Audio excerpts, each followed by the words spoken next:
नमस्कार दोस्तों, मैं राम भारद्वाज आपका स्वागत करता हूं आपकी शानदार जानदार जबरदस्त हिंदी कक्षा में। और आप सभी को सुप्रभात।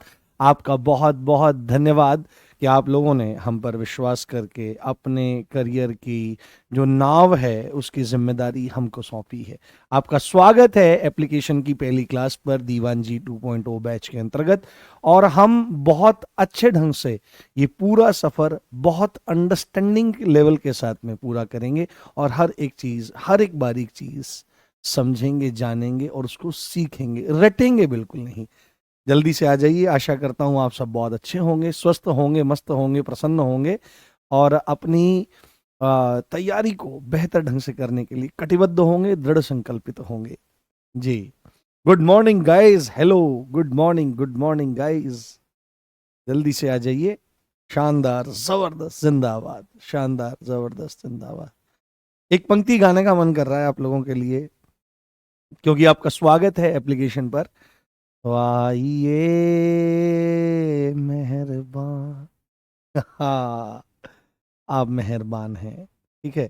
और जो खुद पर मेहरबान होता है, बहुत बढ़िया भाई साहब, ऐसे लाइन लगा के चल रहे हैं कमेंट्स। मैं बता नहीं सकता, मैं पढ़ ही नहीं सकता हूँ, इतनी खतरनाक स्पीड है। 120 किलोमीटर प्रति घंटा की स्पीड से कमेंट्स चल रहे हैं। जी गाइस, बहुत बढ़िया, बहुत शानदार। गुड मॉर्निंग, गुड मॉर्निंग, नमस्कार। और जो मैं नमस्कार बोलता हूं, उस नमस्कार में जितने भी अभिवादन है वो सब समाहित हो जाते हैं। इस बात का आप लोग ध्यान रखें। बहुत शानदार, बहुत शानदार मेरे बच्चों, मजा आ गया, मजा आ गया आप लोगों को देख करके, मजा आ गया आप लोगों को देख करके। और ऐसा ही मजा आज की क्लास देखकर ना आ जाए तो नाम बदल देना। हम लोग वर्णमाला के चौथे भाग में प्रवेश कर रहे हैं और आज सबसे पहले शुरुआत होगी उस पॉइंट की जहां पर वर्णमाला में सबसे ज्यादा फंसता है बच्चा, जहां पर सबसे ज्यादा कंफ्यूजन क्रिएट रहता है, क्योंकि तरह तरह की किताबों ने इसमें तरह तरह के कंफ्यूजन क्रिएट कर दिए हैं। वो है आपका विवृत, अर्धविवृत, समृत और अर्धसमृत स्वर। मुखाकृति या मुख विवर खुलने के आधार पर स्वरों का वर्गीकरण। और अभी आपको सरप्राइज मैं दूंगा, जब आप देखोगे तो एक बार को तो आपको हंसी आ जाएगी। तो अगर आपकी आज्ञा हो तो हम अपने सेशन को शुरू करें बिना देरी करें, जिससे हर एक मिनट को हम सार्थक कर सकें और अपने कंधों पर वर्दी, अपने शरीर पर वर्दी सजाने की तरफ एक एक कदम आगे बढ़ सकें। जी, चलो बहुत बढ़िया। हमारा टॉपिक चल रहा है बाबू वर्णमाला। क्या चल रहा है? वर्णमाला। और मैं चाहता हूं आप मेरे साथ नोट्स बनाते चलो। यद्यपि आपको ये बोर्ड पीडीएफ भी मिल रही है, आपको हैंड रिटन पीडीएफ भी मिल रही है, आपको क्या मिल रही है, आपको और भी तमाम सुविधाएं मिल रही हैं। बट ये दोनों पीडीएफ मिलने के बाद अपने नोट्स का अलग ही मजा होता है। तो अपने नोट्स आप मेरे साथ बनाइए और देखने का प्रयास करिए। तो वर्णमाला को आप गंभीरता से देखो। और वर्णमाला में हम लोग क्या पढ़ रहे थे? वर्णमाला में ये मैं क्लास बता देता हूं, जिससे कोई भी डाउट, कोई भी समस्या ना रहे। ये है #4। और ये हिंदी के अंतर्गत भी क्या है? हिंदी के अंतर्गत भी ये क्लास 4 ही है, ठीक है। हिंदी के अंतर्गत भी ये क्लास 4 ही है। तो हम लोग क्या पढ़ रहे थे बाबू? हम लोग पढ़ रहे थे हम स्वरों को पढ़ रहे थे। तो हम यहां पर सबसे पहले लिखेंगे मुखाकृति। तो यहां पर क्या हो रहा है? यहां पर संधि हो रही है। मुखाकृति, मुख आकृति, मुख की आकृति। यानी कि जब हम जिस भी स्वर को बोलेंगे तो हमारा ये जो मुंह है ये कितना खुलेगा? ये पूरा खुलेगा, ये आधा खुलेगा, ये लगभग बंद जैसा रहेगा, या लगभग बंद से थोड़ा सा और खुलेगा। इस तरह की स्थितियां हैं। इसका डेमो आपको कहीं भी देखने के लिए नहीं मिलेगा ढंग से। हो सकता है किसी पुस्तक में दिया हो, बट बिल्कुल प्रैक्टिकल एग्जाम्पल हम इसका करेंगे। तो मुखाकृति या मुख विवर। मुख विवर, विवर किसको कहते हैं? विवर कहते हैं छेद को। विवर कहते हैं किसको? छेद को। विवर, विवर, विवर, विवर, विवर किसको कहा जाता है? विवर कहा जाता है छेद को या मुंह के गड्ढे को। तो ये जो मुंह है, ये जो अंदर कैविटी है, कैविटी को क्या कहा जाता है? विवर कहा जाता है।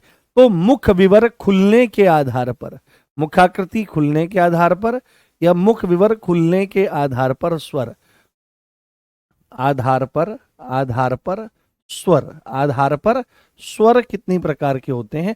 तो पहला क्वेश्चन तो बाबू यहीं से बन जाएगा। तो आपको क्या बात बोलनी है कि मुखाकृति के आधार पर स्वर 4 प्रकार के होते हैं। इन स्वरों का वर्गीकरण अलग अलग प्रकारों पर है, इनको ध्यान रखिएगा क्योंकि यहां से क्वेश्चन बनने की संभावना सबसे ज्यादा होती है। और अब हम समझते हैं ये 4 प्रकार के स्वर कौन कौन से हैं। तो यहां पर हम लिखेंगे तो इसको हम समझने का प्रयास करेंगे आधार पर स्वर, तो पूरे को ही अंडरलाइन कर लेते हैं जिससे हमको निकालने में प्रॉब्लम ना हो।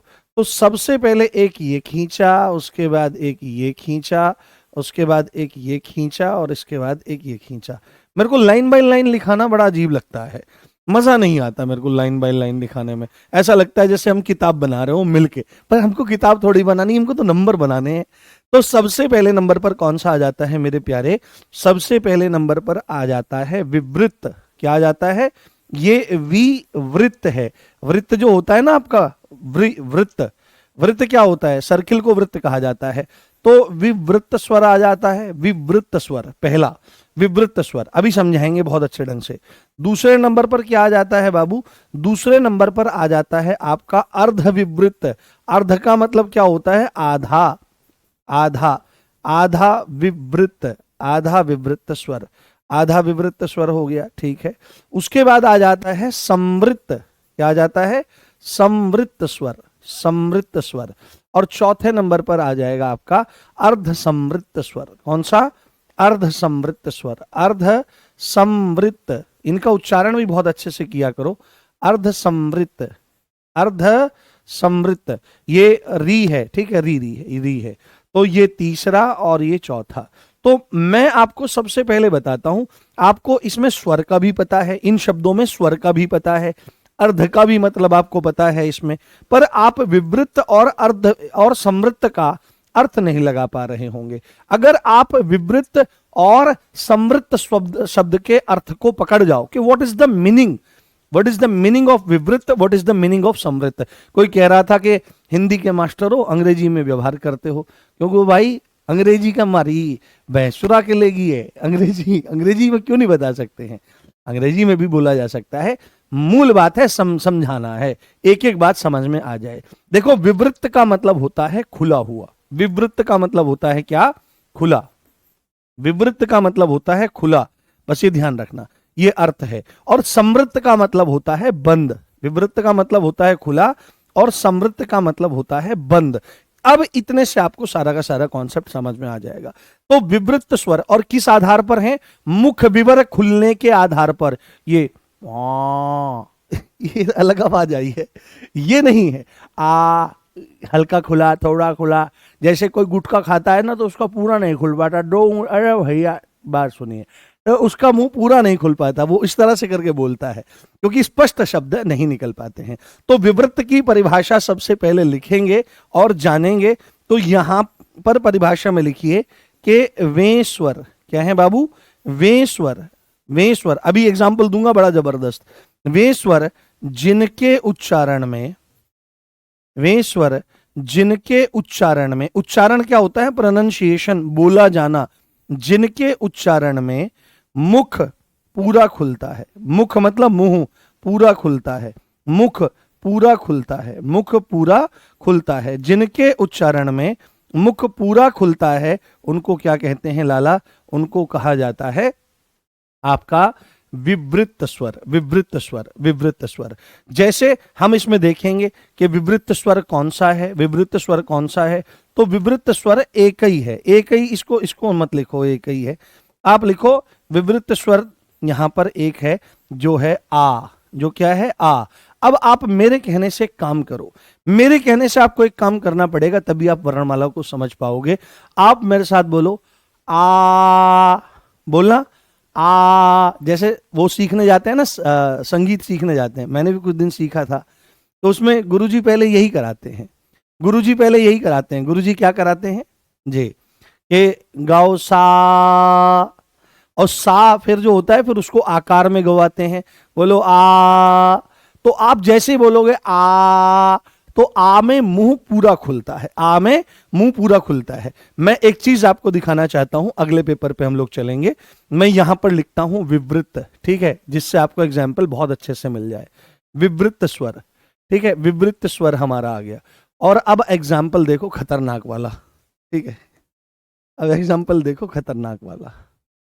हाँ, ये देखो, मेरे को भाई साहब कुछ नहीं मिला ना, मैं अपने ही फोटो खींच के ले आया तुम्हारे लिए। ये मेरा ही मुंह है, ये मेरा ही मुंह है, दिखाई दे रहा है। जैसे ही मैंने बोला आपको तुरंत पता लगेगा, तुरंत पता लगेगा हर एक उसका। विवृत स्वर में क्या हो रहा है, विवृत स्वर में मुंह पूरा खुल रहा है, जितना मैक्सिमम खुल सकता है। आप इसको ऐसे बोल सकते हो, आ, ऐसे नहीं इसको बोलना है, इसको नॉर्मल बोलना है, आ, तो ये मैक्सिमम खुलेगा, यानी कि औरों की अपेक्षा ये सबसे ज्यादा खुलता हुआ आपको दिखाई देगा। तो विवृत का मतलब है जिसमें मुंह पूरा खुलता है, उसको विवृत कहा जाता है। उसके बाद विवृत का मतलब क्या होता है, विवृत का मतलब होता है आधा, विवृत का मतलब होता है पूरा, है ना, यानी कि खुलना, खुलना, और खुलना भी कैसा, पूरा खुलना। और जब आप लिख रहे हो अर्ध, अर्ध मतलब आधा, तो इसका मतलब यहां पर परिभाषा क्या बनेगी कि वें स्वर, इसकी परिभाषा क्या बनेगी बाबू, वें स्वर, वें स्वर, वें स्वर जिनके उच्चारण में, जिनके उच्चारण में, जिनके उच्चारण में मुख आधा खुलता है। क्या होता है, मुख आधा खुलता है, मुख आधा खुलता है, जिनके उच्चारण में मुख आधा खुलता है। विवृत का मतलब खुलना, और अर्ध का मतलब यहां पर आधा हो जाएगा। कौन कौन से हो जाएंगे ये, कौन कौन से हो जाएंगे, तो ये तीन हैं। एक तो है अ, एक है आपका आई, आई, और एक है आपका औ। ये तीन जो हैं ये आपके कैसे हैं, ये अर्धविवृत हैं। अर्धविवृत का मतलब ये है कि मुख यहां पर आधा खुलेगा। जैसे आप बोलोगे आप बोलो, देखो पता लगेगा आपको, आ बोलो, आ तो पूरा खुला, बोलोगे तो आधा खुलता हुआ दिखाई देगा। चलो अगले पेपर पर चलते हैं, और यहां पर लिखते हैं अर्धविवृत। क्या लिखते हैं बाबू, यहां पर लिखते हैं अर्धविवृत, अर्धविवृत स्वर, अर्धविवृत स्वर। तो अ है, आई है और औ है, तो एक पिक्चर और उठा के लाते हैं ऐसी सी कहीं से।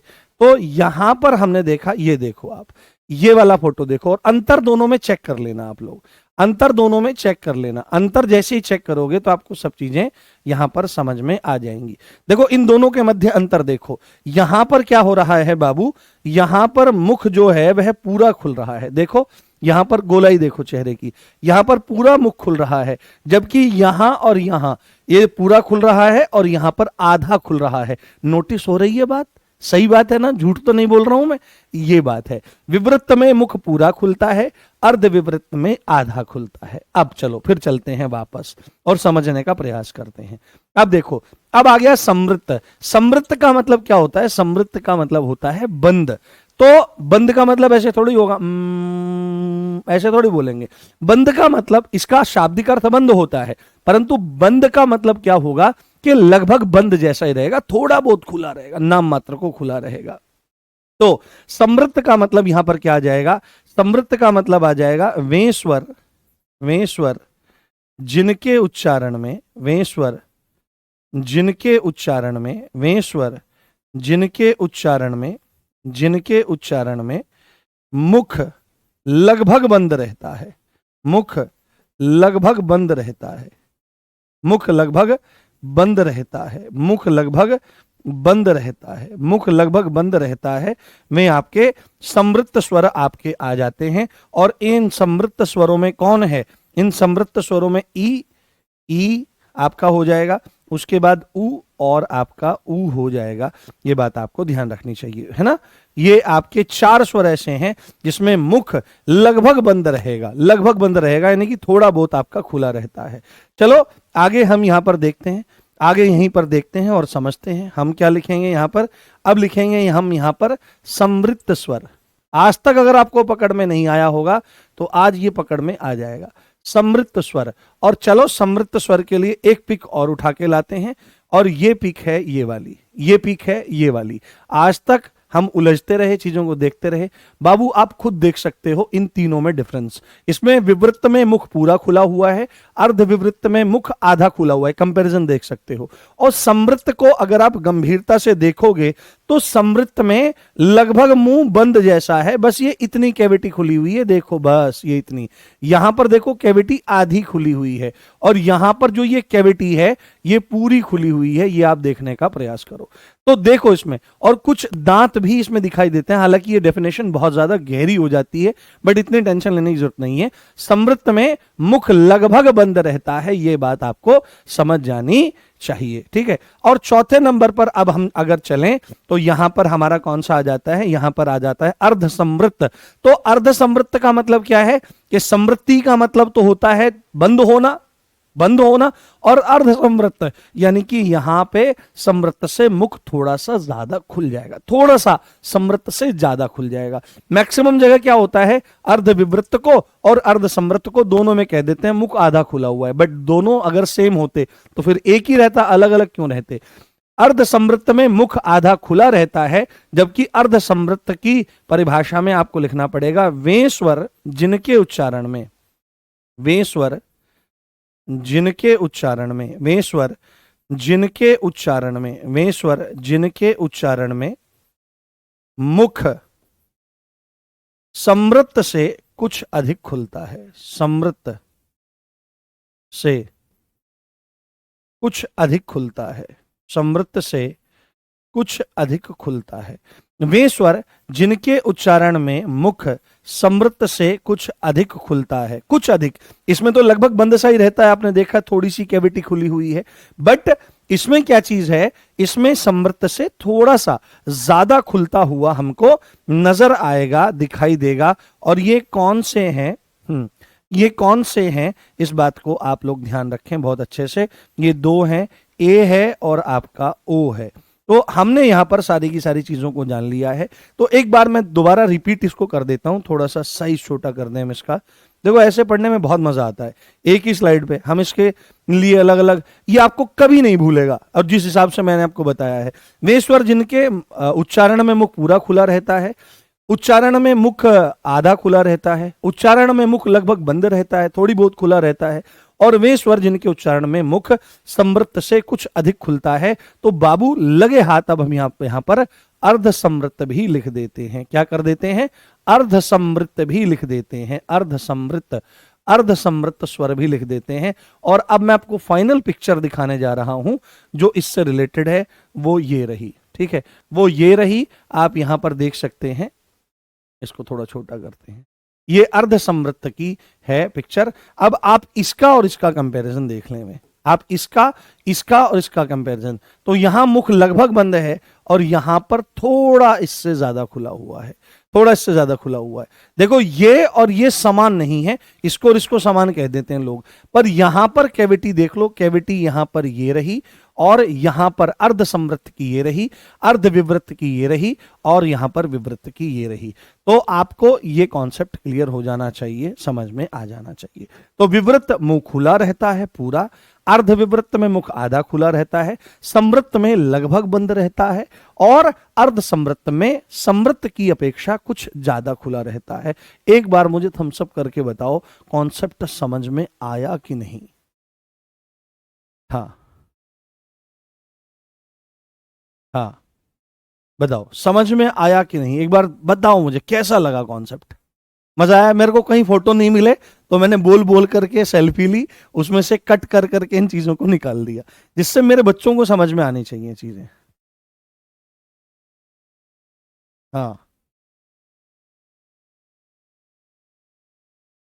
बहुत बढ़िया, शानदार, धुएं उड़ा रखे हैं यार तुमने तो, तुम्हारे कमेंट मेरे को दिख ही नहीं रहे। हाँ, बहुत बढ़िया। और एक वादा मुझसे करना है, अगर तुमको सच्ची में वर्दी चाहिए, सच्ची में वर्दी चाहिए, बहुत बढ़िया, शानदार, अगर तुमको सच में वर्दी चाहिए तो मैं आपको एक बात बता देता हूं बाबू, आज जितने हो, आज 10,000 के आसपास बच्चा लाइव देख रहा है, और 10 के 10,000 बच्चे मुझे लास्ट क्लास में भी चाहिए। ये सिर्फ वादा करो। कोई अगर हारी बीमारी कोई समस्या आ गई तो एक आध दिन छुट्टी लेके बाद में रिकॉर्डेड दे सकते हो, बट मेरे साथ जुड़े रहने का वादा, जैसे मेरा 9 बजे आने का नियम है तो मेरे को आना ही है, मैं छुट्टी नहीं ले सकता हूं, मैं छुट्टी लूंगा तो बताऊंगा, फिर मैं उसका भरपाई भी करता हूं। बट आपका ये नियम रहना चाहिए कि आप रोज मेरे साथ जुड़ोगे, बस इतना काम कर लेना, बैकलॉग इकट्ठे नहीं होंगे कि बहुत सारी क्लास एक साथ देखनी पड़ेगी।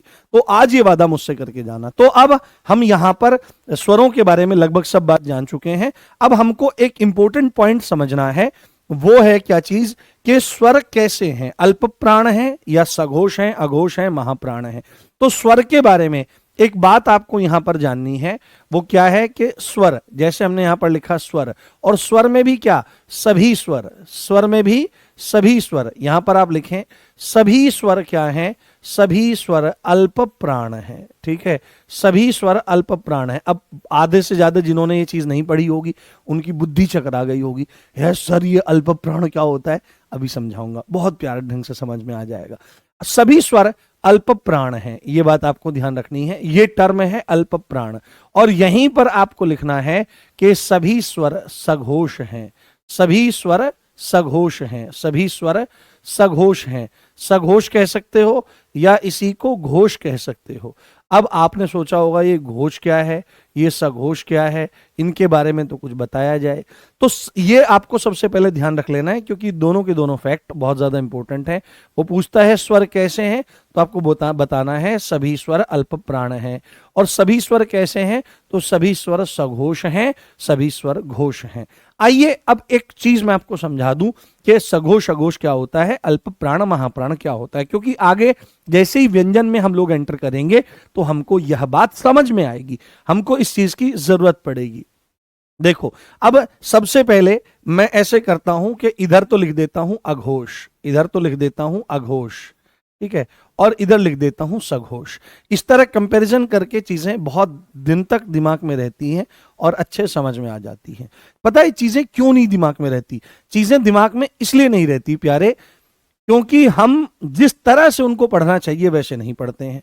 हम एकदम से चीजें क्या करेंगे, हम एकदम से चीजें क्या करेंगे, अघोष वो होते हैं जिसमें गले में आवाज नहीं होती, और सघोष वो होते हैं जिसमें गले में आवाज होती है। पर आपने मूल तत्व जाना ही नहीं।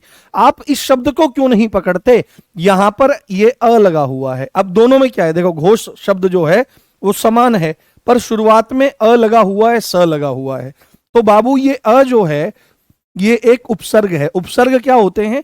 उपसर्ग एक तरह के शब्दांश होते हैं जो शब्दों के आगे लगकर उनके अर्थ में चेंजेस कर देते हैं या उनमें चमत्कार उत्पन्न कर देते हैं। तो अ उपसर्ग है जहां पर इसका अर्थ नहीं की सेंस में जाता है। किसकी सेंस में? नेगेटिव सेंस में जाता है। और घोष का मतलब होता है कंपन। घोष का मतलब क्या होता है? कंपन। कंपन को ही वाइब्रेशन कहा जाता है। वाइब्रेशन, वाइब्रेशन होती है ना, वाइब्रेशन कहा जाता है।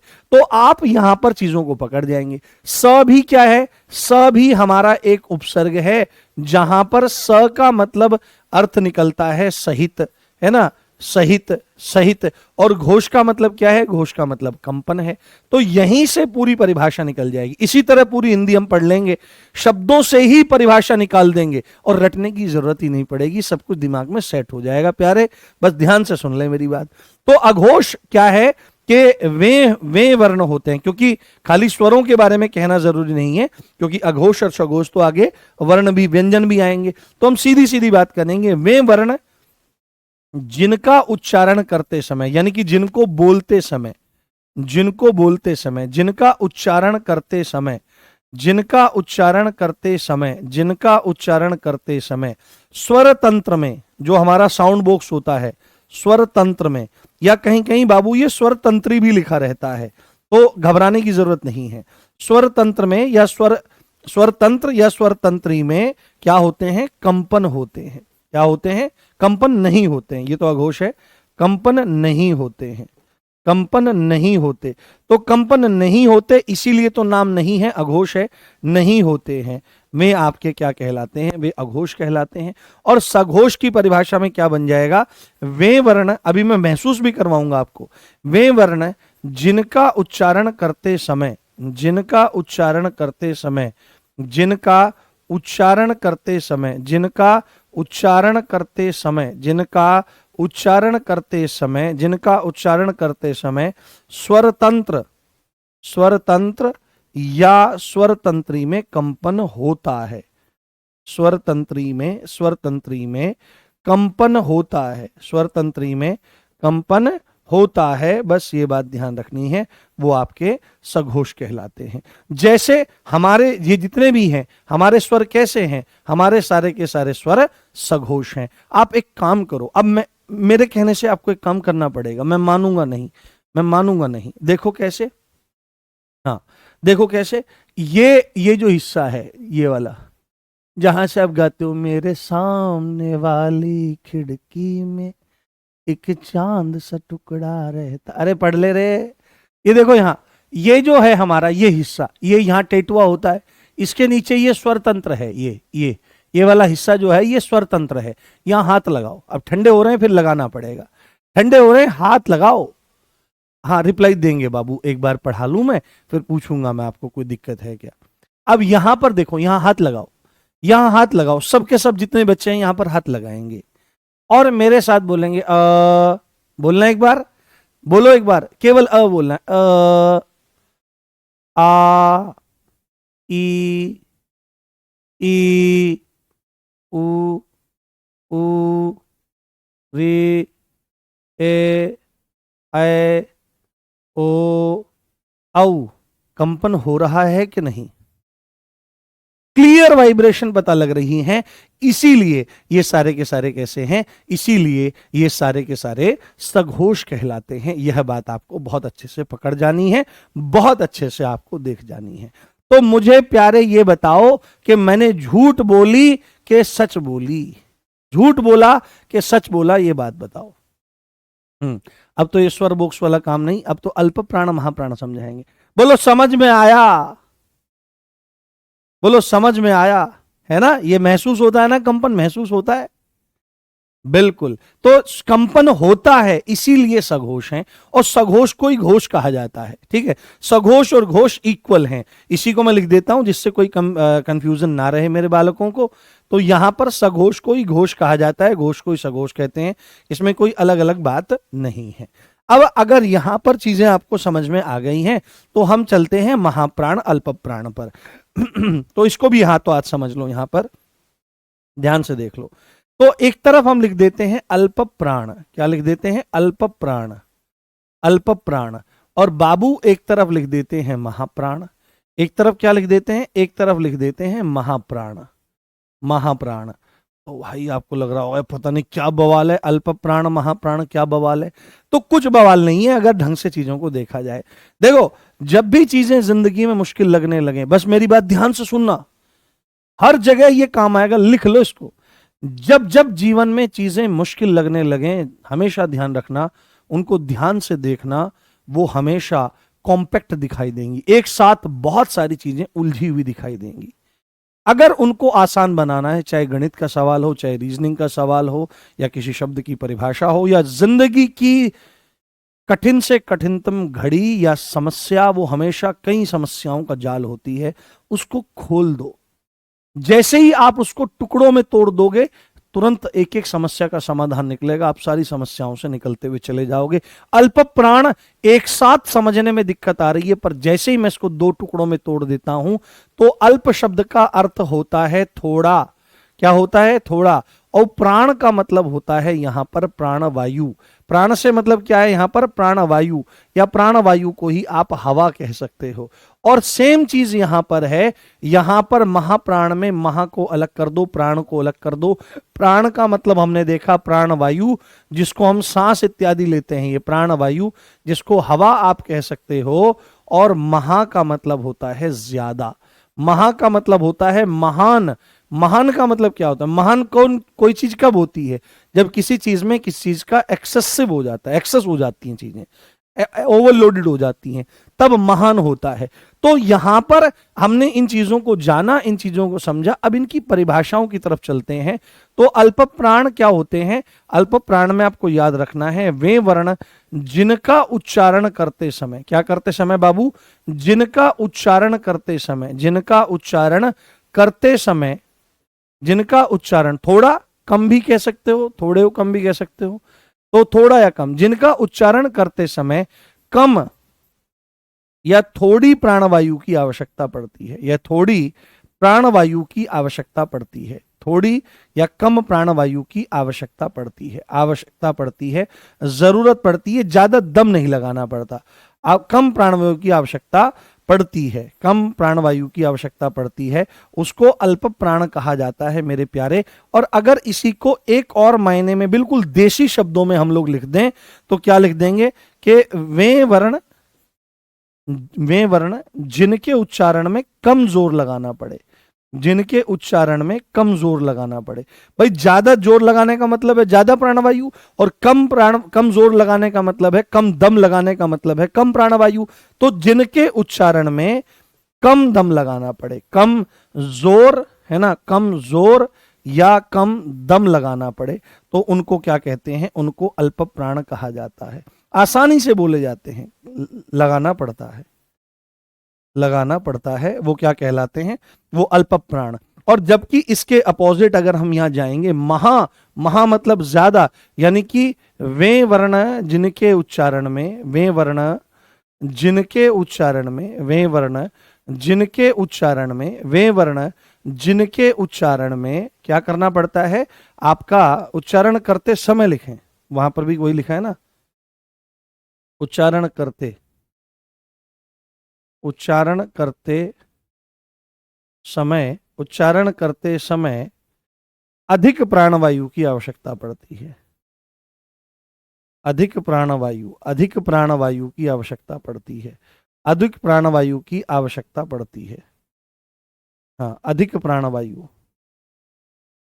अधिक ध्यान भंग हो जाता है, अधिक प्राणवायु, क्योंकि भाषा उससे बिगड़नी नहीं चाहिए। अधिक प्राणवायु की आवश्यकता पड़ती है, अधिक प्राणवायु की आवश्यकता पड़ती है, आवश्यकता पड़ती है। उसको क्या कहते हैं लाला, उसको कहा जाता है आपका महाप्राण, उसको महाप्राण कहते हैं। अगर इसी का एक सिंपल वर्जन देना हो तो सिंपल आप यहां पर लिख लो, वे वर्ण जिनके उच्चारण में, वे वर्ण जिनके उच्चारण में, जिनके उच्चारण में ज्यादा जोर लगाना पड़े, क्या करना पड़े, ज्यादा जोर या ज्यादा दम लगाना पड़े, ज्यादा दम लगाना पड़े, उनको क्या कहते हैं, उनको हम क्या कहते हैं, उनको हम कहते हैं महाप्राण।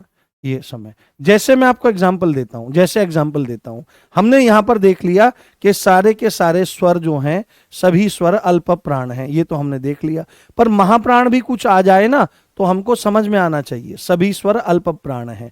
महाप्राण के बारे में अभी आएगा कि प्रत्येक वर्ग, अभी जो आएगा ना हमारा स्पर्श व्यंजन, उसमें 5 वर्ग बने रहेंगे, क वर्ग, च वर्ग, ट वर्ग, त वर्ग और प वर्ग। तो हर वर्ग का दूसरा और चौथा जो होता है वो महाप्राण होता है। तो मैं एक एग्जाम्पल ले लेता हूं, जैसे हमने ले लिया ख, ठीक है, हमने ले लिया ख, तो ख जो होता है वो महाप्राण होता है। और जो क होता है, एक एक एग्जाम्पल लेकर चल रहे हैं, जो क होता है ये अल्प प्राण होता है। मेरे कहने से काम आपको करना है, अभी आप मेरे साथ बोलो क, बोलना एक बार मेरे साथ में प्लीज, मेरे कहने से बाबू एक चीज बोलनी है कि क बोलो, एक बार सब बोलो क, और क बोलकर थम्स अप करो फटाफट। क, वो सब बताएंगे, गिनती जो करेंगे ना अल्प प्राण महाप्राण की, लास्ट में करेंगे, सब पढ़ा करके एक एक चीज पढ़ाई जाएगी। आप मेरे साथ बोलो क। तो जैसे ही हमने क बोला, कोई ज्यादा जोर नहीं लगाना पड़ा, आराम से वो आ गया है क, कम प्राणवायु की आवश्यकता पड़ी, आराम से आपने उसको बोल दिया। पर जैसे ही आप बोलोगे ख ख, तो एकदम से क की अपेक्षा ज्यादा दम लगाना पड़ा। ख ख ख, आपने ज्यादा दम लगाया। और आप अगर नोटिस कर रहे होंगे तो मैं थोड़ा सा ऊपर उचक के दिखाऊं, ये जो है ये वक्षस्थल है, ये छाती है, और छाती से नीचे ये वाला हिस्सा जिसको, जहां से पेट शुरू होता है, डायाफ्राम जहां से शुरू होता है, ये डायाफ्राम जहां पर है, फेफड़ों के नीचे डायाफ्राम है, तो यहां पर ये वाला जो हिस्सा है, यहां से एकदम निकलते हैं, ये पेट से बोले जाते हैं। संस्कृत व्याकरण में महाप्राण बताया जाता है जिनका उच्चारण पेट से होता है।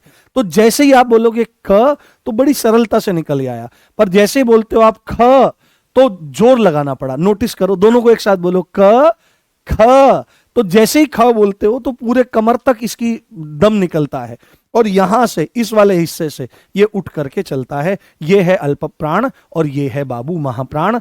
तो इसको आपको ध्यान रख लेना है, इसको आपको समझ लेना है। अब मुझे बताओ, क्या यहां तक कोई डाउट है, कोई समस्या है? एक बार मुझे समझाने का प्रयास करो। Is everything clear? कोई कह रहा था कि हिंदी क्लास चल रही है, और इज दैट क्लियर शब्द का इस्तेमाल कर रहे हो। क्या यह स्पष्ट है? ऐसे थोड़ी बोलूंगा भाई, ओवर एक्टिंग थोड़ी करनी है मुझे। हाँ बताओ। हाँ, वो तो समझाने के तौर पर मैंने क और ख लिख दिया, उदाहरण के तौर पर। ठीक है, और अब जितने भी स्वर हैं सबको बोल के देखो। आ, ई, उ, री, ए, आए, ओ, औ। चलो, बहुत बढ़िया, बहुत शानदार, कोई डाउट नहीं है, बहुत शानदार। तो हमने यहां तक स्वरों को बहुत अच्छे से देख लिया है और अघोष अघोष को भी देख लिया है। इनको आपको अच्छे से जान लेना है, अच्छे से समझ लेना है। अब चलते हैं हम व्यंजन की तरफ, जो हमारा सबसे इंपॉर्टेंट पार्ट है। तो स्वरों को हमने पूरा कर दिया। स्वरों से संबंधित कोई भी प्रश्न अब आपका गलत नहीं होगा, चाहे वो कोई भी प्रश्न पूछ ले। ठीक है, इस बात को ध्यान रखना है। अब हम चलते हैं स्वरों के बाद व्यंजन पर। कहां चलते हैं? व्यंजन पर। अब व्यंजन के भी बहुत सारे मायने होते हैं। देखो, एक चीज मैं आपको समझा देता हूं। यहां पर अगर आप व्यंजन में बिंदी लगाना भूल जाओ तो बड़ी गड़बड़ हो जाती है। एक टॉपिक होता है आपका समश्रुत भिन्नार्थक शब्द। सम मतलब समान, श्रुत मतलब सुनने में। जो ऐसे शब्द हैं जो सुनने में तो एक जैसे लगते हैं परंतु भिन्न है अर्थों में। समश्रुत भिन्नार्थक शब्द। अगर आप शब्द लिखने जा रहे हो व्यंजन, और आप व्यंजन में इस अंक की मात्रा को लगाना भूल जाओ तो भाई साहब गड़बड़ हो जाएगी। देखो, एक शब्द है व्यंजन और एक शब्द है व्यजन। व्यजन क्या होता है? व्यजन होता है पंखा। व्यजन आपका होता है पंखा। और व्यंजन क्या होता है? व्यंजन आपका ये वर्ण भी हो सकता है ना, वर्ण के संदर्भ में भी आ सकता है। और कोई पकवान को भी व्यंजन कहा जाता है। ठीक है भाई, क्या व्यंजन बने हैं, क्या है? तो व्यजन माने पंखा। पंखा होता है वो हाथ वाला, जिसके बारे में गाया जाता है। बीजना जिसको कहते हैं, मेरा नो डांडी का बीजना, ये सुना होगा आपने, लोकगीत है एक। तो व्यंजन शब्द है यहां पर। तो हमारा किससे मतलब है? व्यजन माने पंखा, व्यंजन माने वर्ण या पकवान होता है। तो यहां पर व्यंजन की परिभाषा अब हमको लिखनी पड़ेगी, क्योंकि ये दूसरा भेद है वर्ण का। तो यहां पर हमको ध्यान रखना है प्यारे, यहां पर हमको देखना है परिभाषा। यहां पर हम लिखते हैं परिभाषा, क्योंकि आप में से कुछ बच्चे कहते हैं कि सर अच्छे से परिभाषा लिखवा दिया करो। बाबू, हमको परिभाषा लिखने से ज्यादा जरूरी कॉन्सेप्ट ये है कि चीजें समझ में आए। ठीक है, परिभाषाएं तो पुस्तकों में भरी पड़ी हैं, पर फिर भी आपके कहने से मुख्य मुख्य चीजों को हम लिख देते हैं।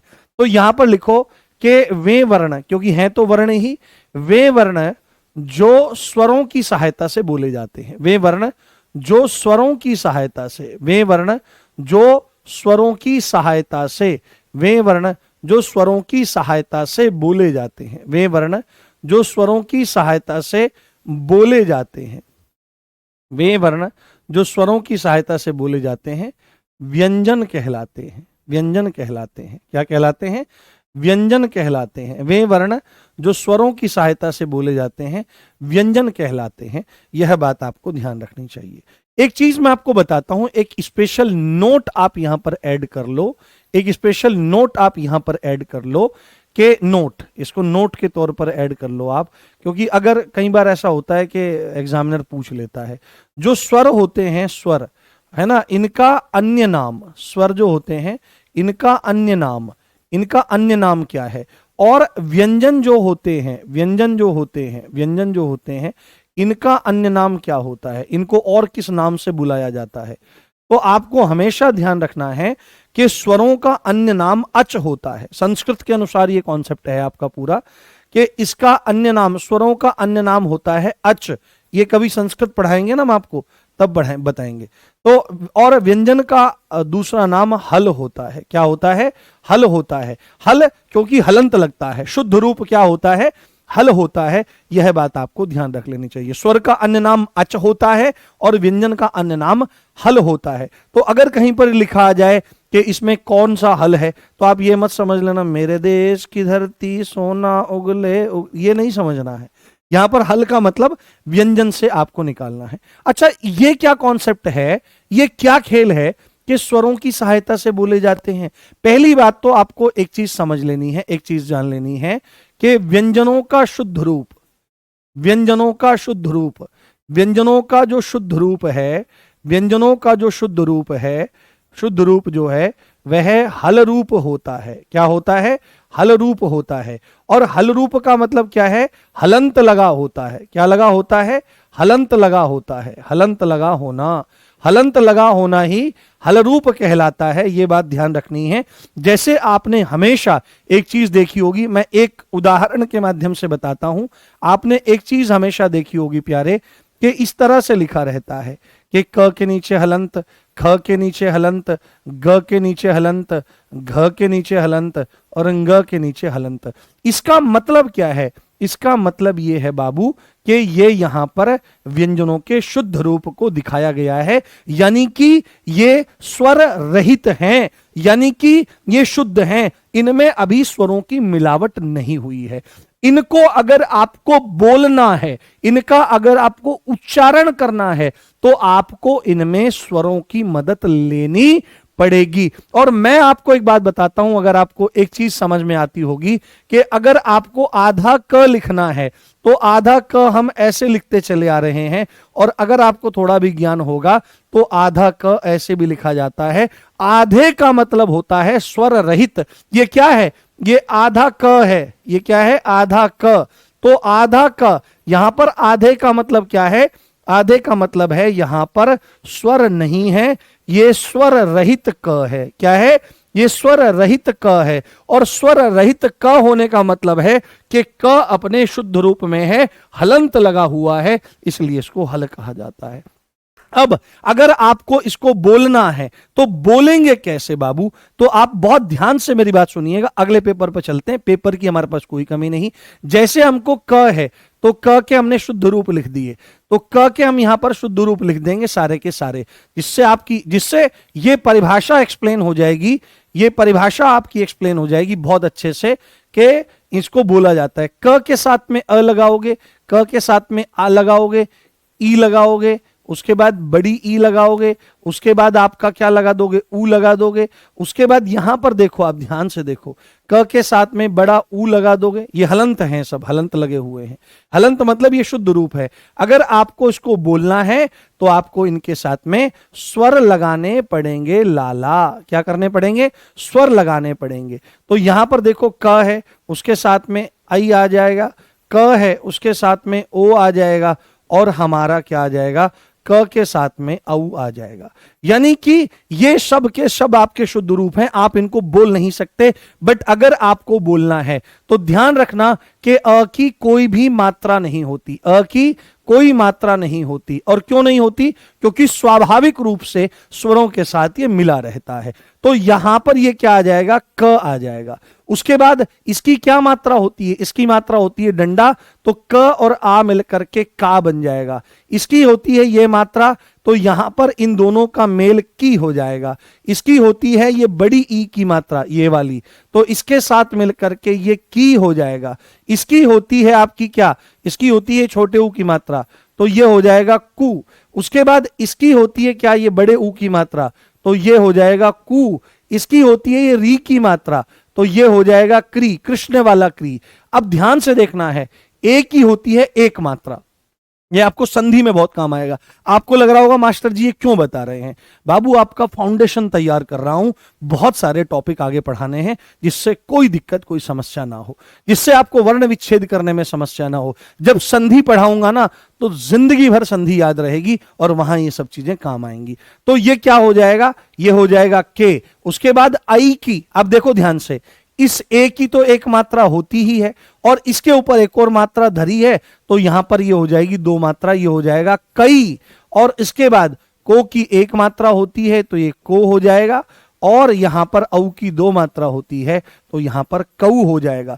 तो ये बात हमारी सिद्ध होती है कि अगर व्यंजनों का उच्चारण करना है तो स्वरों की मदद लेनी पड़ेगी। और यह परिभाषा भी यहां पर सिद्ध हो गई कि वे वर्ण जो स्वरों की सहायता से बोले जाते हैं व्यंजन कहलाते हैं। इज दैट क्लियर और नॉट? इज दैट क्लियर और नॉट? बताओ दोस्तों,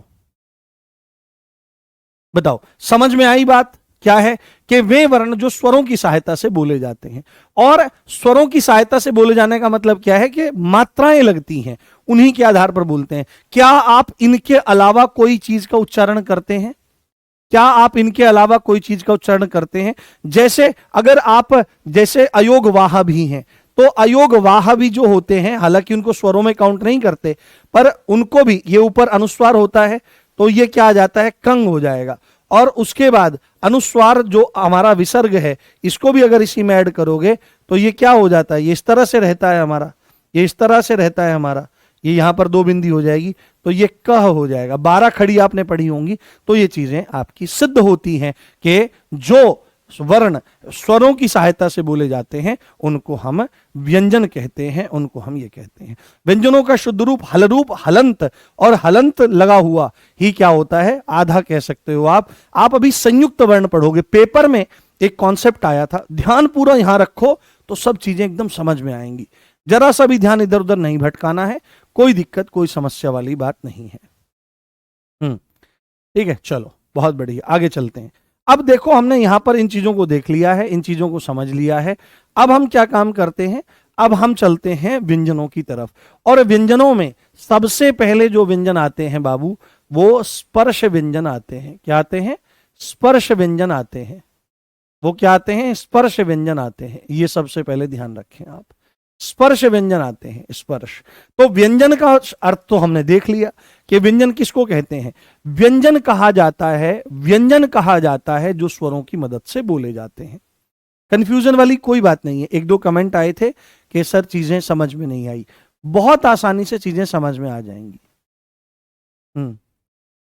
अच्छा, नो सर, 2-3 कमेंट मुझे दिखाई दिए, नो सर, नो सर। क्या दिक्कत आ रही है मुझे बताओ। देखो, अगर अभी क्यों बहुत सारे कमेंट आ रहे हैं, वैसे तो मैक्सिमम 99% से भी ज्यादा तो क्लियर के आ रहे हैं, यस आ रहे हैं, but all clear, all clear, all clear, कोई बात नहीं। शब्दावली कैसे करें, हम करवाएंगे शब्दावली, एक एक चीज ऐसी पढ़ा दूंगा आपको मैं कि आपको रटने की जरूरत नहीं पड़ेगी। अब ध्यान से मेरी बात देखो, कोई बात नहीं, इसको इसकी ज्यादा टेंशन मत लो, ये तो सिंपल ही है ना, इसमें क्या मुश्किल है। अरे इसमें क्या मुश्किल है ये बताओ, ये तो क के साथ में अ लगा, आ लगा, ये तो सिंपल है आपका।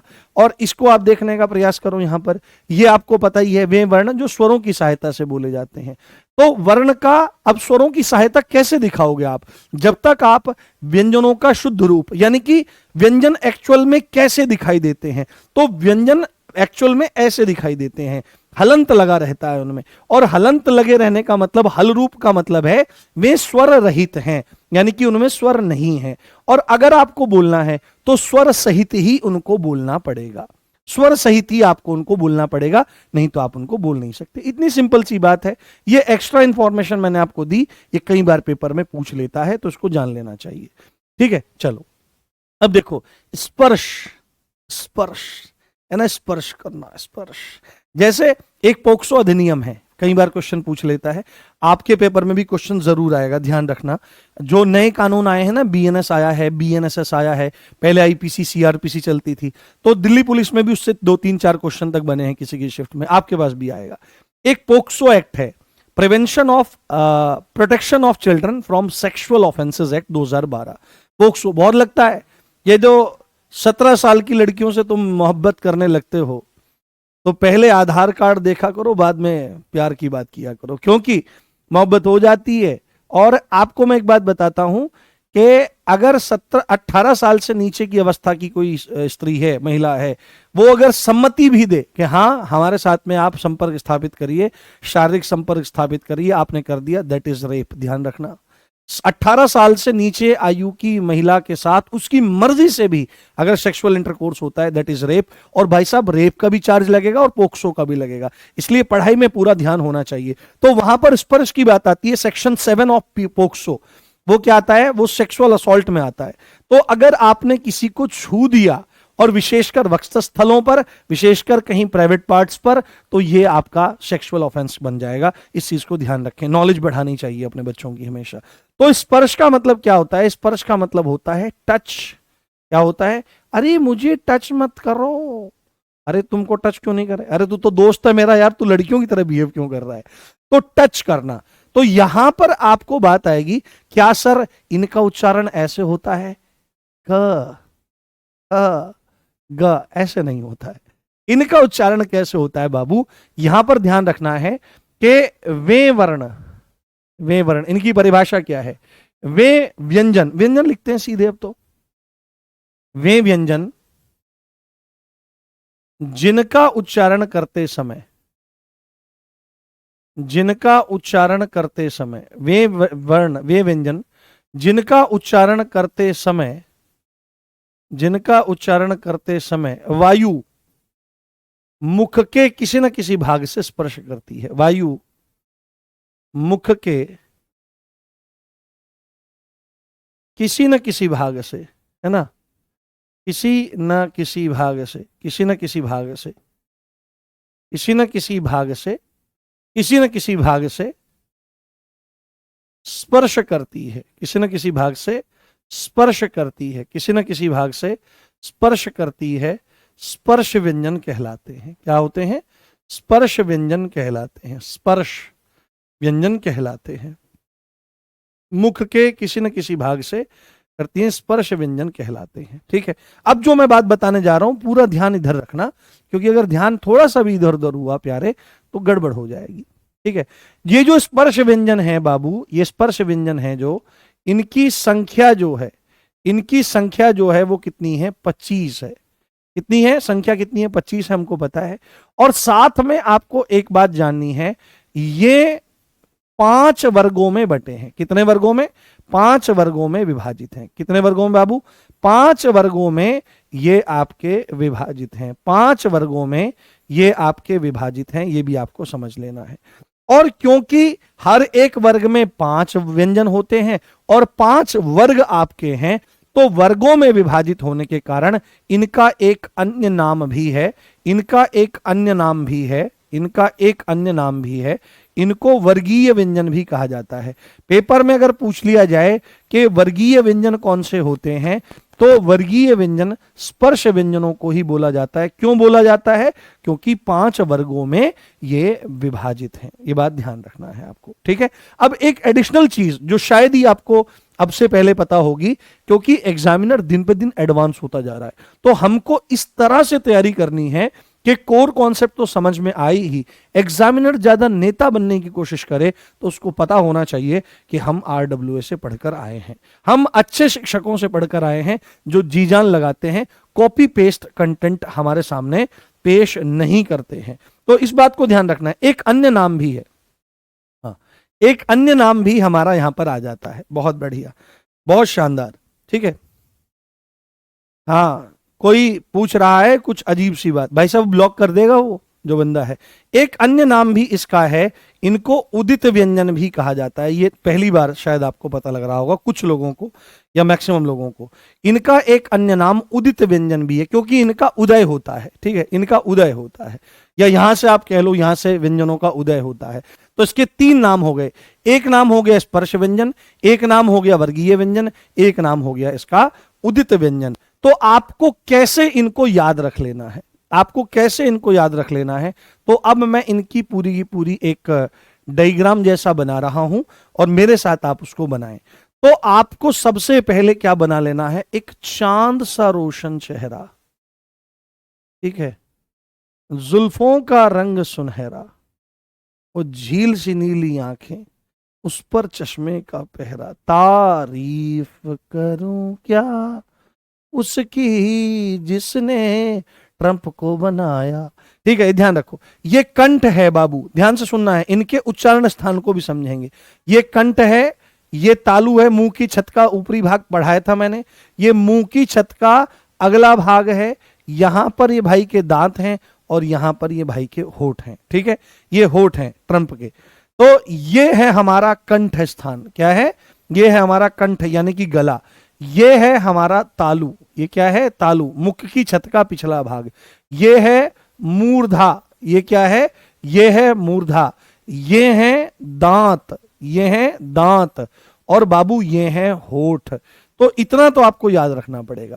तो अब अगर मैं आपके सामने सीधे सीधे एक कॉन्सेप्ट लिख दूं कि इनको कैसे याद रखना है, इन वर्गों को, इसके जो वर्ग हैं वो कैसे याद रखने हैं, तो एक तरीका है, आप एक शब्द याद रख लो, कचट तप। क्या याद रख लेना है? कचट तप। ये कचट तप आपको याद रखना है। और इस कचट तप को कैसे करना है, इस कचट तप को ऊपर से नीचे लिखना है। यानी कि हमने यहां पर क लिखा, उसके बाद च लिखा, उसके बाद ट लिखा, उसके बाद त लिखा, उसके बाद प लिखा। तो ये आपका कवर्ग हो गया, ये चवर्ग हो गया, ये टवर्ग हो गया, ये तवर्ग हो गया और ये पवर्ग हो गया। इनके सामने हम वर्ग लिख देते हैं, इनके सामने हम क्या लिख देते हैं, वर्ग लिख देते हैं। तो कवर्ग हो गया, चवर्ग हो गया, टवर्ग हो गया, तवर्ग हो गया, पवर्ग हो गया, दणिया सस्ता हो गया। ठीक है, ऐसे तो बोलते हैं जब मंडी में जाते हैं, कल ले जाओ जी धनिया सस्ता हो गया। तो यहां पर कवर्ग है, चवर्ग है, टवर्ग है, तवर्ग है, पवर्ग है। तो इनमें कितने हैं, इनमें सब में 5-5 व्यंजन हैं बाबू। इनमें सब में क्या है, 5-5 व्यंजन हैं जिनको आपको ऐसे लिखना है। अब हम सीधे लिखेंगे, अब हम आकार के सहित लिखेंगे। तो क हो गया, ख, क, ख, ग, घ और ङ। ये अंगा पेट पे बिंदी, कहां पे है, पेट पे बिंदी, पेट पे बिंदी। ठीक है, ये ध्यान रखें आप। उसके बाद चवर्ग में क्या आ जाएगा, च आ जाता है, छ आ जाता है, ज, झ और इया। अब देखो, हमें स्कूल में जो मास्टर जी पढ़ाते थे, हमको जो स्कूल में मास्टर जी पढ़ाते थे, वो हमेशा एक बात पढ़ाते रहे, हमेशा एक बात बताते रहे। क्या बात बताते रहे वो, क्या बात बताते रहे वो, हमेशा एक ही बात बताते रहे, कै खे गे घे अण खाली, चे छे जय जय अण खाली। उसके बाद यहां पे ऐसे हमको पढ़ाते रहे, ट ठ ड ढ, ये है ण, ये है अण। तो अण खाली, इसको अण खाली, हमेशा इसको, इन तीनों को अण खाली बोलते रहे। तो जिनको ज्ञान नहीं होता है वो ऐसा काम करते हैं, तो ऐसा नहीं करना चाहिए। उसके बाद तवर्ग है, त, थ, द, ध और न बाबू। और उसके बाद यहां पर है प, फ, ब, भ और म। बाबू ये क्या है, ये फ नहीं है, ये फ नहीं है, ये फ है, फ। ये होठों से बोला जाएगा। आज अगर किसी को कहोगे फूल तुम्हें भेजा है खत में, फूल नहीं में, तो उन्होंने, अगर वो हिंदी पढ़ी हुई होंगी देवी जी, तो कहेंगे तुम फूल ही हो। फूल मतलब मूर्ख, अंग्रेजी में फूल होता है मूर्ख। और ये भेजे फूल, तुम्हें फूल भेजना है, फूल नहीं भेजना है। तो ये अगर आप इनकी गिनती करो तो ये कितने हो जाते हैं, ये 25 हो जाते हैं। इस बात को आपको बहुत अच्छे से समझ लेना है, बहुत अच्छे से आपको जान लेना है। अब एक बात मैं बताता हूं, ये अपने वर्ग का पहला, ये अपने वर्ग का दूसरा, ये अपने वर्ग का तीसरा, ये अपने वर्ग का चौथा और ये अपने वर्ग का पांचवा। इस बात को ध्यान रखें। तो आपको एक चीज याद रखनी है कि ये जो पंचमाक्षर होता है, किसी भी वर्ग का पांचवा अक्षर जो होता है, ये जो आपका पंचमाक्षर है, इसको हम एक काम करते हैं, अच्छे से कलर से दिखाते हैं। ये जो पंचमाक्षर है आपका, ये वाला, ये गड़बड़ हो गई है। ये जो पंचमाक्षर है आपका, ये वाला, ये पंचमाक्षर जो है, इसका एक नाम है। ये क्या है, ये पंचमाक्षर है बाबू। क्या है, ये पंचमाक्षर है। पंचम मतलब पांचवा और अक्षर मतलब वही वर्ण की, तो पंचमाक्षर कह देते हैं। क्योंकि वैसे अक्षर और वर्ण अलग अलग होते हैं, मैंने समझाया था आपको, पर ये पंचमाक्षर है। इस पंचमाक्षर को क्या कह देते हैं, इस पंचमाक्षर के दो नाम हैं, इनको अनुनासिक कह देते हैं। क्या कह देते हैं बाबू, इनको अनुनासिक कह देते हैं और इनको नासिक कह देते हैं। क्या है कि ये अनुनासिक व्यंजन है या ये नासिक व्यंजन है, ये बात आपको ध्यान रखनी है, ये बात आपको बहुत अच्छे से समझ करके चलनी है। तो आप बोलोगे कि सर अनुनासिक या नासिक व्यंजन क्या होते हैं, अनुनासिक या नासिक व्यंजन क्या होते हैं। चलो आज तो समय पूरा हो गया है, हम इस स्लाइड को कल यहीं से उठा के रखेंगे, इस पूरी स्लाइड को दोबारा से, क्योंकि जिससे आपका अंडरस्टैंडिंग बना रहे। कल इसको कंप्लीट करते हैं। अगर अगली क्लास नहीं होती तो मैं 10 मिनट एक्स्ट्रा करके और चीजों को कर देता। बताओ कैसी लगी क्लास, मजा आया। बस मुझसे एक वादा करके जाना है। इस समय 10,000 बच्चे मुझे लाइव देख रहे हैं, 10,000, लगभग 10,000 हैं। तो हर एक बच्चा डेली क्लास में रहे, वर्दी पक्की हो जाएगी, ये वादा है, वर्दी पक्की हो जाएगी। बस एक नियम रखना है, सब रिश्तेदारी सब कुछ भूल भाल के इस समय बस 3 महीने 3.5 महीने मुझे दे दो आप, क्योंकि बीच में संडेज भी आएंगे, बीच में छुट्टियां आएंगी। तो 3 3.5 महीने मुझे आप दे दो अपने, और हिंदी में मैं आपको 37 में 37 दिलाने में पूरी जी जान लड़ा दूंगा, और जिस दिन पेपर में जाके बैठोगे निराश नहीं होगे, ये मेरा वादा है। मैं इधर मेहनत करूंगा, उधर तुमको केवल क्या करना है, तुमको ठीक 9 बजते ही क्लास में आकर के बैठ जाना है, और एक बार नोट्स बनाए हैं इनका on the daily basis revision करते चले जाना है। चलो, बहुत शानदार, आपने हम पर विश्वास किया और आपने हम पर भरोसा दिखाया। बहुत बहुत धन्यवाद दोस्तों, बहुत बहुत प्यार आपको, और आपका दिन मंगलमय हो। आज भी कुछ लोग मकर संक्रांति उत्सव मना रहे हैं, पर्व मना रहे हैं, तो आपको मकर संक्रांति की बहुत बहुत शुभकामनाएं। खूब प्रसन्न रहिए, स्माइल करते रहिए, टेंशन बिल्कुल नहीं लेनी है। अगर कोई चीज समझ में नहीं आती तो उसको छोड़ करके ऐसे परेशान नहीं होना है, उसको समझने की कोशिश करनी है, बस ये बात है। Love you all guys, take care, bye.